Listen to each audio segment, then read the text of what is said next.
Okey, wahai anak-anak sekalian, mari kita belajar mata pelajaran sains menjawab soalan past year paper. Sains untuk SPM paper 1 dan paper 2 ya. Kita start dengan menjawab paper 1 bersama-sama. Mari kita buat.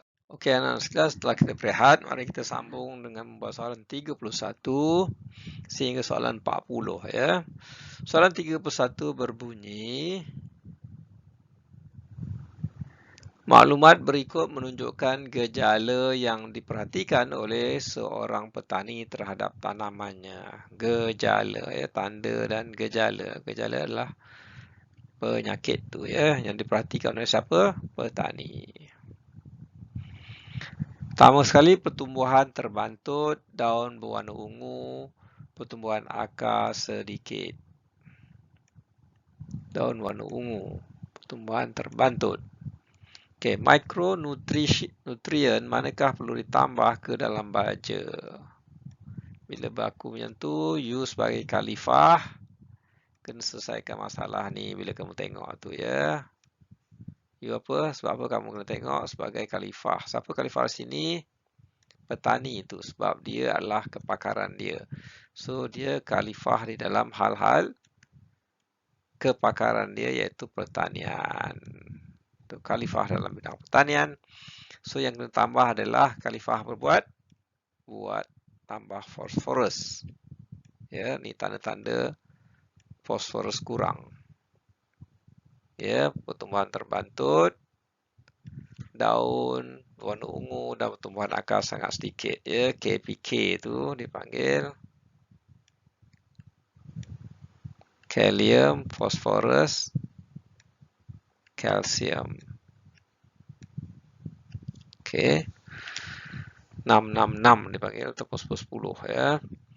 Tambah 32 rajah menunjukkan sebahagian kitar nitrogen. Kitar apa? Nitrogen. Ya, sebatian amonia dia melalui proses X menjadi nitrite. Ya. Apakah proses X ini?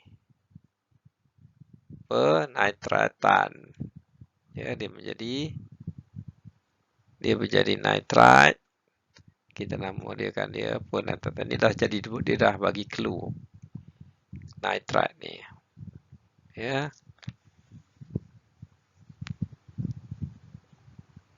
Pendinetratan bukan penguraian, bukan peningkatan nitrogen pun bukan ya. Jawapannya adalah ini ya, nitrite. Perkataan nitrite ni. Okey. Clear. Okey, kita sambung. Rajah menunjukkan sebahagian kitar nitrogen yang kita dah jawab. Kemudian tadi penitratannya jawapannya sini. Nombor 33 rajah menunjukkan satu punca pencemaran di suatu kawasan ya, pencemaran di sini. Okay, apakah kesan daripada pencemaran tersebut kepada penduduk tempatan? Kesan Dina pada penduduk yang berkaitan dengan tempat tu ya. Pencemaran udara, asap.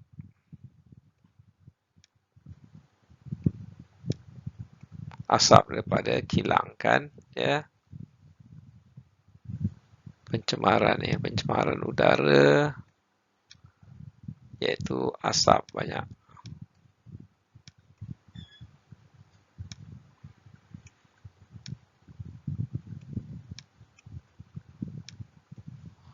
Okey, asap.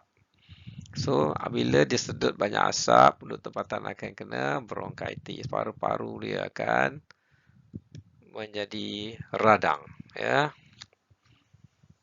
Okey, paru-paru akan menjadi radang. Daripada paru-paru, bronkitis. Ya. Bronchus dia. Dalam paru-paru ada bronchus. Iaitu bronchus tu akan jadi radang. Jadi, menjadi bronkitis. Nombor 34, rajah menunjukkan rantai makanan dalam satu habitat. Rantai makanan, iaitu rumput, belalang, katak dan ular. Ya. belalang, katak. Rumput dimakan oleh belalang, belalang dimakan oleh katak, katak dimakan oleh ular. Okey. Piramid nombor manakah yang mewakili rantai di atas dengan betul? Okey, piramid yang ni dia sepatutnya duduk di atas paling kecil. Okey. Paling banyak adalah duduk di bawah sekali, rumput. Okey. Rumput banyak dimakan oleh belalang. Lepas tu belalang dimakan oleh katak dan ular memakan katak. Ya, itu dia punya rantaian dia macam tu. Okey. Ini jawapan dia. Nombor 35, rajah menunjukkan satu lapisan gas X di atmosfera. Lapisan gas X ini di atmosfera. Ini bumi, ini matahari, sinar matahari. Bumi pantulkan kepada lapisan X, suhu meningkat. Lapisan X adalah lapisan karbon dioksida, ya. Betul ke karbon dioksida ataupun lapisan apa, ya?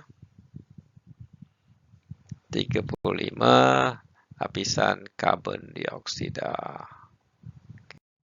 Okey, setelah kita mengetahui lapisan karbon dioksida yang melapisi bumi, sekarang ni kita pergi kepada soalan 36 pula, ya. Rujuk rajah menunjukkan susunan radar sebagai suatu eksperimen.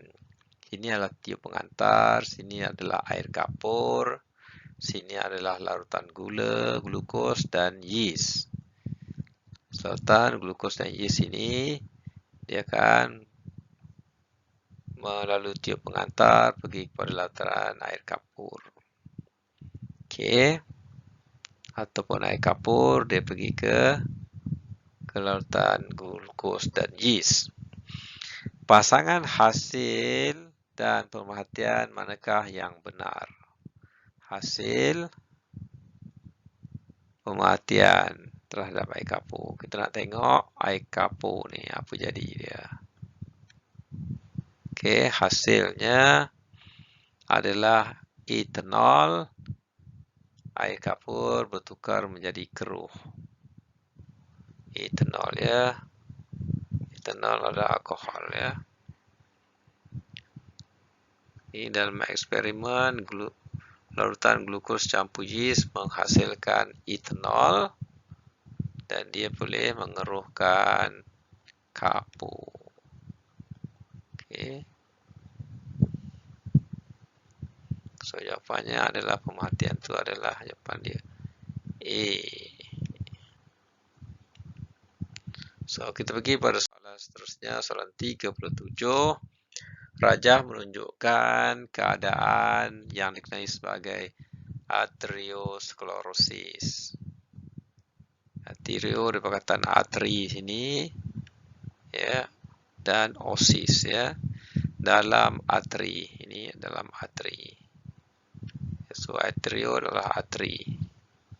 Arterio ni adalah arteriosklerosis, ya. Ini dia arteriosklerosis. Apakah kelas makanan yang menyebabkan keadaan tersebut? Dipanggil kelas makanan. So, arteriosklerosis dia berkumpul dekat sini, salur darah menjadi sempit. Salur darah besar bila dikumpul, kumpul lemak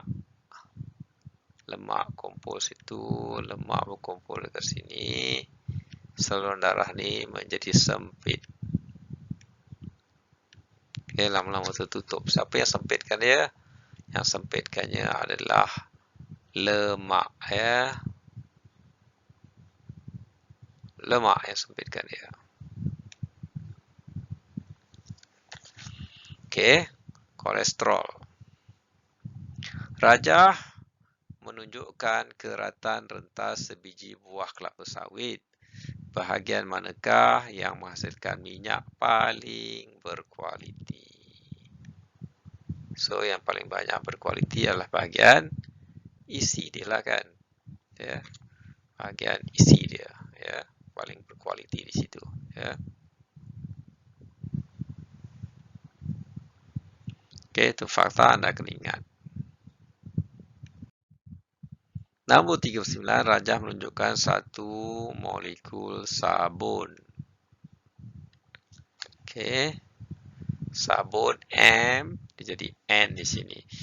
Yang manakah benar tentang M and N? M apa? N apa? Ya, M, N.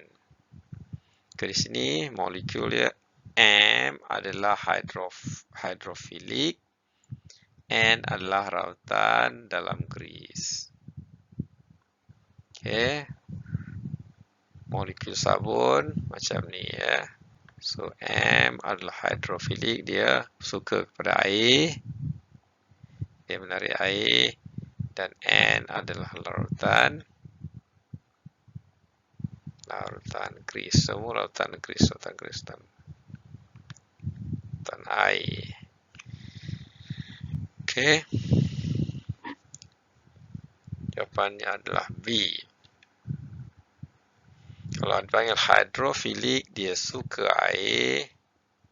Hidrofobik ni dia tak suka air.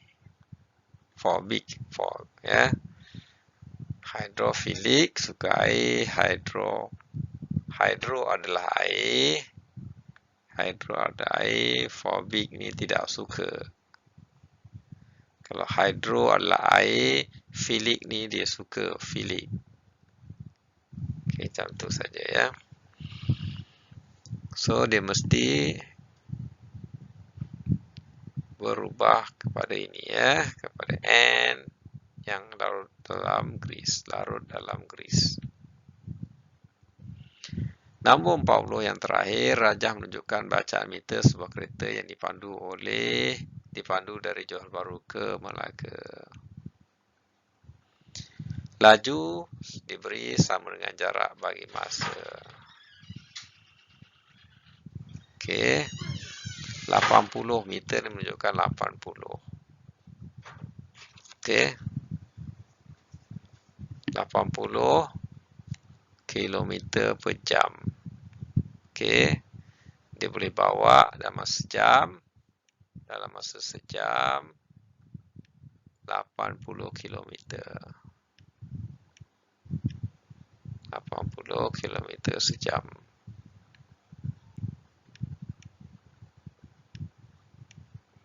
Dalam 1 jam dia boleh bawa 80 kilometer daripada point A kepada point B. Okey, apa jawapan dia? Rajah menunjukkan ini, perjalanan itu mengambil masa selama 4 jam. 4 jam, 80 km dia boleh pergi dalam masa sejam. Kalau 4 jam, kalilah dengan 4. Jika semasa perjalanan pulang, masa yang diambil lebih laju, lebih 1 jam. Pulang, masa diambil 1 jam daripada perjalanan pergi. Ya. Perjalanan pergi 4 jam, perjalanan balik 5 jam. Pergi 4 jam, balik lebih sejam jadi 5 jam. Okey, berapakah laju kereta itu dalam perjalanan pulang? Perjalanan pulang berapa laju ya?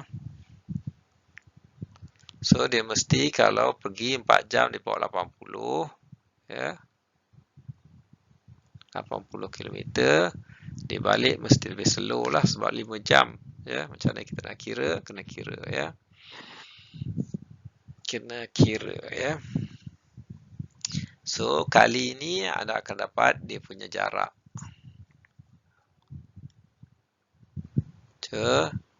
jarak dia adalah 80 kali 4, 8 kali 4, 320.